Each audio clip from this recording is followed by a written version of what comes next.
Haruki Murakami. Love him or hate him. Try to understand or just label him as crazy. Try to enjoy his stories or fall apart while searching for a meaning.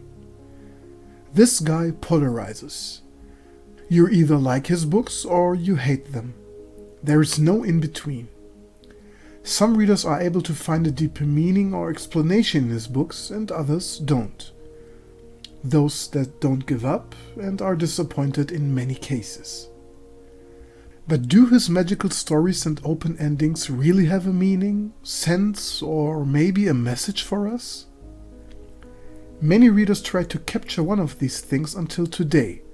Some gave up, others keep themselves away from his books. No one can answer these questions better than the creator of these dreams himself, Haruki Murakami. Interviews with him are rare. Haruki is considered to be shy, reclusive, and humble. He gets up at 5 in the morning, writes for 4 to 5 hours, leaves home for running, spends time with his family, and goes to bed between 9 and 10. But sometimes journalists that are also fans themselves manage to get a short interview with him and ask the questions they always wanted to ask. The following conversation happened in 2016 when Haruki Murakami visited Berlin to attend a concert of his friend and famous Japanese conductor Seiji Osawa. When asked by the journalist if he has a special gift in writing, he replied, "To be honest, I don't think about it. This is a dangerous subject. I prefer to put it another way. I would say that I have the ability to create dreams. It's not a talent, it's a skill that I really enjoy. When you wake up, your dreams dissolve. I can recapture my dreams and spin them out as I write. Therein lies my skill as a writer." She then digs a bit deeper, asking him, "The worlds in your books often have two sides. The normal and rational world contrast with surreal and magical elements. Is writing the downside of everyday life for you?" His reply makes sense in a way. "I don't separate that. For me, there's no realistic and unrealistic side. For me, it's all one. I just follow the story. When you dream, you don't distinguish between these two worlds either. In your head, they flow together. I always start with a realistic story. Sometimes unusual things happen, but I try not to conjure about anything like that. I believe in the supernatural at heart, and when I encounter it as I write, I rejoice as if I were meeting an old friend.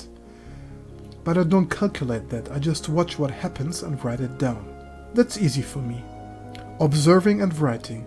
It seems completely natural to me, I don't follow any plan." This might answer why his books often don't make sense to us, but by coincidence he gives a more detailed reply when the journalists ask him how the feedbacks from different parts of the world look like. Haruki says, "There are big differences. For example, you asked me about the supernatural aspects of my books, which wouldn't occur to Asian readers who take it for granted that something realistic and something unrealistic can happen on the same day. European readers analyze a lot, they try to read clear messages. Asian readers accept what is written more easily. I don't want to evaluate what is better or worse at all. It's just a different perspective. So maybe it's just a cultural difference, the urge that we as a spoiled audience are totally used to explanations, as we get from Christopher Nolan's films, The Matrix, Shutter Island or Stanley Kubrick. It's all a question of view. And let's be honest, when watching Studio Ghibli films, we don't search for a deeper meaning.